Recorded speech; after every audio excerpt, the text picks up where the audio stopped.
तो इस वीडियो में हमारे पास एक क्वेश्चन है जो कि है पीरियोडिक प्रॉपर्टीज का एंड ये जी एडवांस 2026 में ये क्वेश्चन आया हुआ 2 महीने पहले ही आया हुआ है। ठीक है, नाउ इस क्वेश्चन में हमें जान के एक चीज़ पता चलेगी कि एग्जैक्टली जो इनऑर्गेनिक के जो क्वेश्चन होते हैं इतने भी टफ नहीं आते हैं एंड मोस्ट ऑफ द चीज़ें हमें लगता है कि बहुत ज़्यादा इन्फॉर्मेशन इसके लिए याद होनी चाहिए, कंसेप्चुअल इतना नहीं है, बस रटना पड़ेगा, ऐसा नहीं होता है हर बार। तो उसी चीज़ को ये प्रूव करता है क्वेश्चन। देखते हैं एग्जैक्टली पूछा गया है। अगर आपने पीरियोडिक प्रॉपर्टीज पढ़ी हुई है, अगर आप 11th में पढ़ चुके हैं इस चीज़ को या फिर 12th या ड्रॉपर है, इस क्वेश्चन को एक बार ट्राई करिएगा, देन स्टार्ट करते हैं। हमें पूछा गया correct statement regarding the periodic properties of the element. हमें जो एलिमेंट्स हैं उनकी प्रॉपर्टीज़ के अकॉर्डिंगली चीज़ बतानी। मल्टीपल सेलेक्टिव है। फर्स्ट थिंग, अगर आप मल्टीपल सेलेक्टिव वाली जब क्वेश्चन की बात करते हैं तो काइंड ऑफ आपको ये चीज़ याद रखनी है कि कभी भी कोई ऐसा ऑप्शन जो कि बिल्कुल आप कंप्लीटली श्योर ना हो तो आप चूज़ मत करिएगा। आप एक नंबर के चक्कर में -2 करा लेंगे। तो फर्स्ट थिंग तो ये याद रखनी है। ठीक है, बात करते हैं फर्स्ट ऑप्शन की। Second, ionization enthalpy of carbon atom is less than that of a boron atom. हम बेसिक से बात करेंगे तो समझाते हैं एग्जैक्टली होता क्या आयनाइजेशन एंथैल्पी। आयनाइजेशन एंथैल्पी का मतलब होता है कितना अमाउंट ऑफ एनर्जी रिक्वायर्ड होगा उस इलेक्ट्रॉन को निकालने के लिए। ठीक है, आयनाइजेशन एनर्जी एंथैल्पी जो भी है ना। तो अगर एनर्जी अगर बात करते हैं, पहले हम बात करेंगे कार्बन की बात करते हैं। तो कार्बन एंड बोरॉन की बात की गई तो इनके कन्फिग्रेशन लिखते हैं। तो बोरॉन का एटॉमिक नंबर होता है 5, तो कन्फिग्रेशन क्या हो जाएगी 1s2 2s2 and 2p1। I hope आपको कन्फिग्रेशन आती होगी 1s2 2s2 2p2, ये आपकी कन्फिग्रेशन हो गई। नाउ अगर हम आयनाइजेशन एंथैल्पी की बात करते हैं तो फर्स्ट आयनाइजेशन एंथैल्पी का मतलब क्या होगा। आप फर्स्ट आयनाइजेशन एंथैल्पी का मतलब होगा कि भैया अगर मैं एक इलेक्ट्रॉन निकालूंगा तो क्या होगा। एक इलेक्ट्रॉन अगर आपने B+ की बात करोगे तो कितना हो जाएगा 1s2 2s2 एंड देन आपका 2p1 तो हट गया। देन आप कार्बन प्लस की बात करोगे तो क्या हो जाएगा 1s2 2s2 and then 2p1। ठीक है, ये कार्बन की ये आ गया कार्बन एंड बोरॉन की +1 की एंथैल्पी, मतलब फर्स्ट आयनाइजेशन एनर्जी। आपको एक इलेक्ट्रॉन निकालने में क्या होगा। अगर एक इलेक्ट्रॉन निकल गया तो फुली कन्फिग्रेशन आ गई, इसकी हाफ फील्ड कन्फिग्रेशन आ गई। अगर आप एक बात बताओ, अगर आप एक और इलेक्ट्रॉन निकालना चाहते हो तो किस में मुश्किल आएगी एक बात बताओ।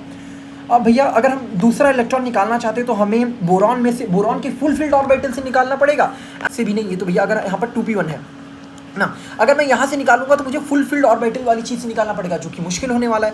अगर आप भैया इसमें से निकाल दोगे 2p1 में से आप जब निकाल रहे होगे तो एक्जैक्टली आप एक फुल कन्फिग्रेशन को पहली बात तो अडॉप्ट कर रहे हो। 1s2 2s2 आपकी एक कन्फिग्रेशन इतनी अच्छी होगी फुल फील्ड, ये तो एक और अच्छी बात है।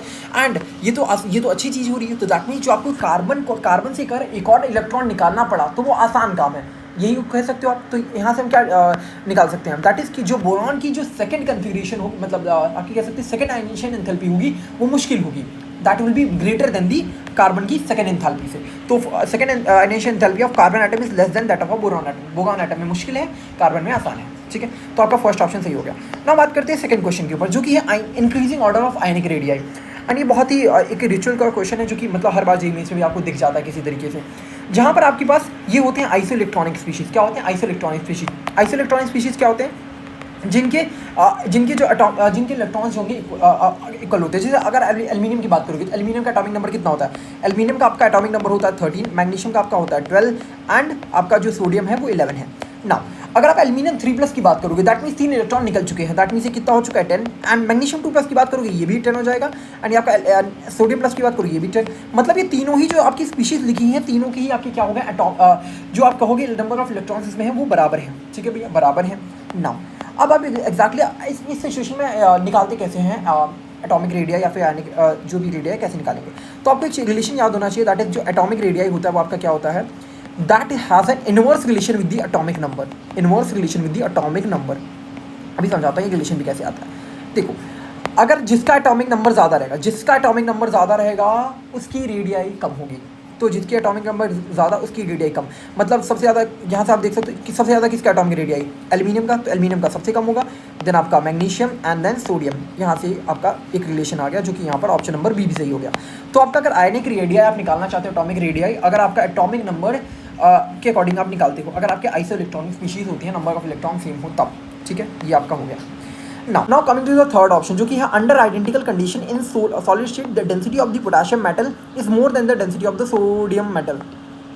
तो आपका डेंसिटी के बारे में जिक्र हुआ है जो कि है डेंसिटी ऑफ किसका बात की जा रही है, density of potassium and then density of sodium, इसके बारे में बात की जा रही है। तो काइंड ऑफ एक ऐसा चीज़ है जो कि आपको फैक्चुअल इन्फॉर्मेशन अगर आपको पता है you are good to go, else आप इस ऑप्शन को थोड़ा आपको दिमाग लगाना पड़ जाएगा।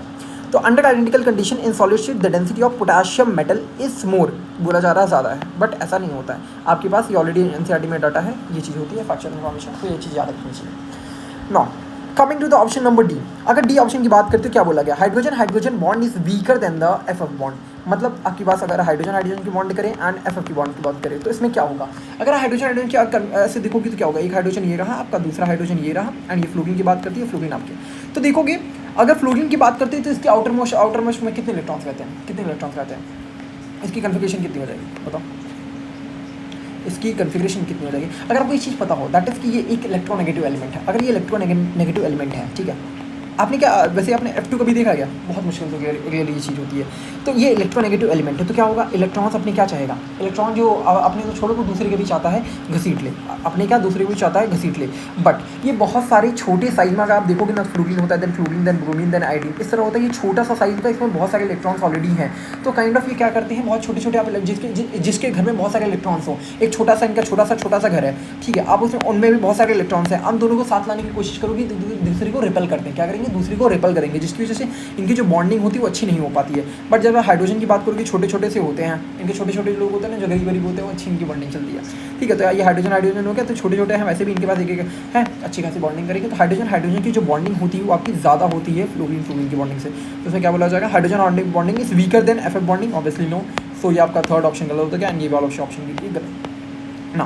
कंक्लूजन क्या निकाल सकते हैं, पहली चीज़, जब भी आप इनऑर्गेनिक केमिस्ट्री पढ़ रहे हो, that is the even though अगर मुझे ये क्वेश्चन करना है तो ये वाली इन्फॉर्मेशन मुझे नहीं पता, तो मैंने सीइंग दिस क्वेश्चन मेरे को इन्फॉर्मेशन नहीं पता थी, तो मैंने क्या किया, ऑब्वियसली हमने इसको सॉल्यूशन चेक किया, एक्जैक्टली क्या चीज़ें इसके ऊपर गिवन है, तो देखा कि ओके एनसीईआरटी में ये चीज़ लिखी हुई है, दैट इज़ गुड। तो जी अगर मुझे इन्फॉर्मेशन याद है तो मैं इसको उनको कर सकता हूँ। बट अभी मैं एग्जामिनेशन में अगर बैठा हूँ तो मैं ये चीज़ नहीं करूँगा कि मुझे इसमें डाइसी सिचुएशन है एंड ये MSQ क्वेश्चन है, तो क्या मुझे ऐसा इस वाले ऑप्शन के ऊपर जाना चाहिए। अगर आप श्योर नहीं हो तो ऑब्वियसली मैं इसको टिक नहीं करूँगा, जिसके ऊपर मैं श्योर हूँ मैं यहाँ से दो नंबर लेके निकलना चाहूँगा, इंस्टेड ऑफ कि मैं इसमें गलत करा के -2 लेना चाहूँ, ठीक है। That was a learning from it, thank you very much, bye bye.